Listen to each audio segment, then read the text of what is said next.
Alors ce livre parle de la protection juridique du végétal et de ses enjeux économiques. Alors c'est un livre qui est issu d'un colloque qui a eu lieu en novembre 2011 dans ces murs. L'originalité de ce colloque, c'était un colloque pluridisciplinaire. Il y avait des intervenants en économie, en droit, en sociologie, en histoire, histoire des sciences, et voilà, je crois que j'oublie personne, et des professionnels aussi. Alors donc, c'est le même objet. Pourquoi la protection juridique du végétal? Parce que Angers a une position particulière par rapport à ça, puisque le centre européen, l'OCVV, l'Office communautaire de vérité végétale, est basé à Angers depuis, je crois, le début des années 90. Donc c'est un thème qui intéresse particulièrement le pôle angevin. Disons, sur Angers, il y a un pôle végétal important. Donc c'est le thème, on voulait croiser différentes approches. Et ça a assez bien fonctionné, il y a eu beaucoup d'échanges. C'est là où on voit la pluridisciplinarité peut nourrir un petit peu la science, en fait. Et donc ça aboutit à ce livre. C'était l'objectif au départ, parce qu'effectivement, on avait affaire surtout à des chercheurs qui étaient là. Et leur objectif, les chercheurs, ils veulent donc faire des analyses, et après, ils veulent essayer de publier. Et là, donc, cette publication chez Economica était une bonne opportunité pour eux. Je dois dire que par rapport aux recherches que je mène, que les gens peuvent aller voir sur le site de l'Université d'Angers, par exemple, je ne suis pas un spécialiste de ce thème-là. Par contre, j'ai longtemps travaillé sur le végétal, parce que j'étais avant professeur à l'INH, puis à Agrocampus Ouest. Voilà. Alors donc, le sujet, on le voit bien, on voit des regards croisés.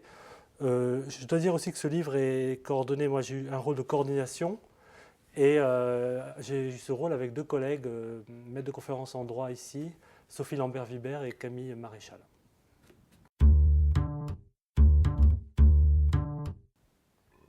Donc là j'ai un peu anticipé sur la question finalement. Pourquoi ce livre? Je veux dire, il n'existait pas dans le fond.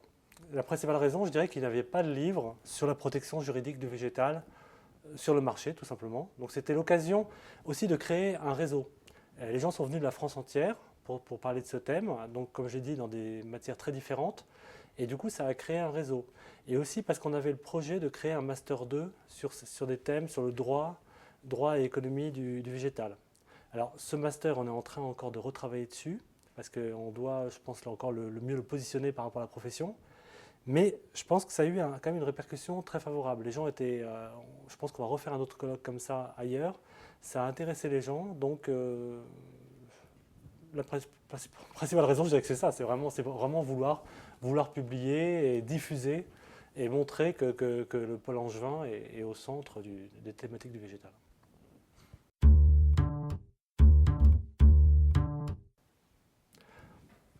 J'aurais envie de dire que c'est tellement diversifié, il y a 20 ou 25 articles différents.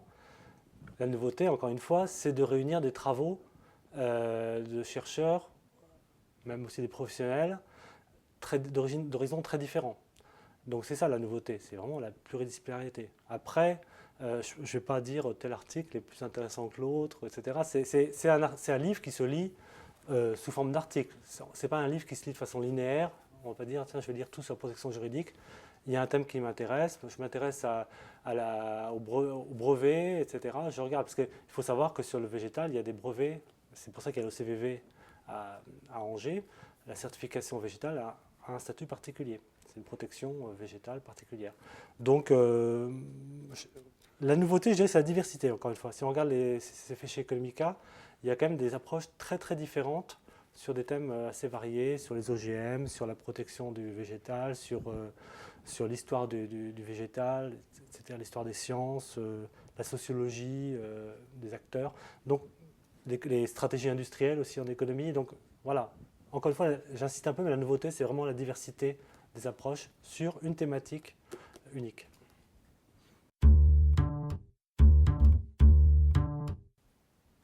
Mon meilleur moment, je dirais le colloque lui-même, tout simplement. Le colloque lui-même, puisque effectivement, il faut savoir que c'est un travail assez long, c'est pas le travail toujours le plus facile de notre travail de chercheur, parce qu'il faut organiser un colloque, on se trouve face à des tas de contraintes. J'étais très bien appuyé par le personnel des deux laboratoires de recherche ici, le GRANEM pour l'économie et la gestion et le Centre Jean Bodin pour le droit. Mais c'est quand même toujours un peu stressant, il y a des choses qui arrivent qu'on n'attend pas, on réserve un repas, il y a peut-être pas assez de monde par rapport à ce qu'on a réservé, etc. Des choses un peu comme ça, ou un intervenant qui ne vient pas, etc. Bon, on a eu de la chance, ils sont tous venus finalement, mais c'est toujours pas évident au départ. Et une fois que c'est fait, surtout le fait que les gens discutent, moi le meilleur moment c'est le colloque, parce qu'il y a eu des échanges pendant le colloque. Ce que j'aime pas je vais dans pas mal de colloques, c'est l'intervention où quelqu'un parle et personne ne discute. Ça, c'est un peu ennuyeux. Là, ici, il y avait vraiment des échanges, comme les gens étaient d'horizons différents. Ils n'hésitaient pas à prendre la parole, à poser des questions. Et du coup, c'était assez positif. Donc, vraiment, le colloque a été un très bon moment. Voilà. Et puis aussi, il y a aussi eu des bons moments de convivialité. Il y a eu un repas le soir qui était très, très sympathique. Tout ça était très bien. Voilà.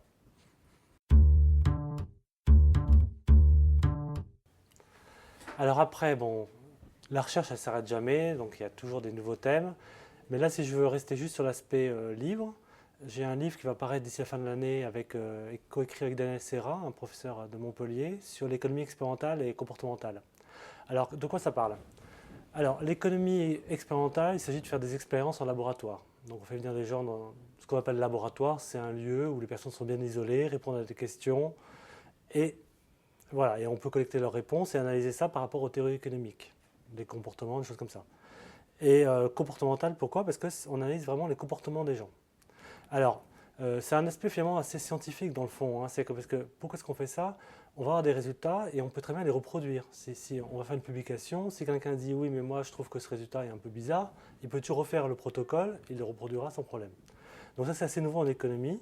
Et alors, pour vous présenter un peu l'aspect comportemental, pour que vous voyez bien de quoi il s'agit, je vais prendre un exemple, c'est l'aversion aux pertes, qui est peut-être le résultat le plus typique de l'économie comportementale. C'est la chose suivante. Donc imaginez par exemple que dans la même journée, vous perdiez 100 euros qui vous tombent dans la poche, et en même temps, vous gagnez 100 euros par hasard, la banque vous rembourse quelque chose que vous n'attendiez plus. Si vous étiez un petit peu le citoyen lambda, vous devriez dire, enfin non, pardon, si vous étiez plutôt, je dis une bêtise, si vous étiez ce qu'on appelle l'homo economicus, quelqu'un d'assez rationnel, vous devriez dire il ne s'est rien passé. Et voilà, j'ai perdu 100 euros, j'ai gagné 100 euros, c'est neutre.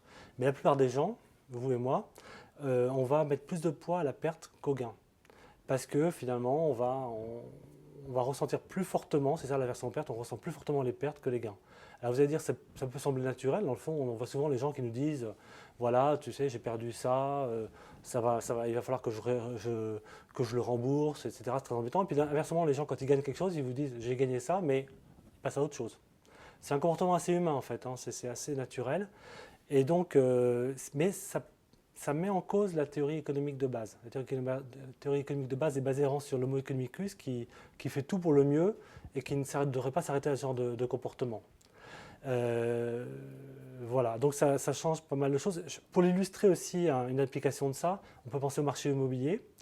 Dans un marché immobilier, pour bien comprendre comment ça se passe, mettons que vous vendiez votre maison, dans ce cas-là, il y a un échange. C'est le propre de l'économie, c'est l'échange. Et l'échange, c'est quoi? Vous allez perdre votre maison, en fait, vous cédez votre maison et vous allez avoir de l'argent. Si vous avez de l'aversion aux pertes, vous n'allez pas perdre, donc vous vous attachez à votre maison. Donc vous vous en demandez trop cher, donc on a un prix de vente beaucoup trop élevé. De côté de l'acheteur, lui, c'est aussi un échange, mais c'est complètement inversé, évidemment. Il va avoir la maison, mais ce n'est pas sa maison. Elle va devenir sa maison, mais pour l'instant, il a ses économies. Et donc, s'il a l'aversion perte, il est attaché à ses économies, il ne veut pas les perdre. Donc, il va demander un prix trop bas, puisqu'il est attaché à sa somme d'argent initiale. Et on a des marchés comme ça qui sont bloqués, les vendeurs vendent trop cher, les acheteurs achètent trop bas, et on a souvent des marchés immobiliers qui sont bloqués, les maisons restent en vente pendant des mois et des mois, voire des années, parce que les gens n'arrivent pas à s'entendre. Donc c'est pour dire que ce genre de trait psychologique, dans le fond, peut pénaliser pas mal les marchés. Finalement, l'économie comportementale, c'est vraiment essayer d'introduire des hypothèses psychologiques dans les modèles économiques pour mieux comprendre les comportements des consommateurs, des entrepreneurs, de tous ceux qui font l'activité économique. Voilà ce que je peux vous en dire.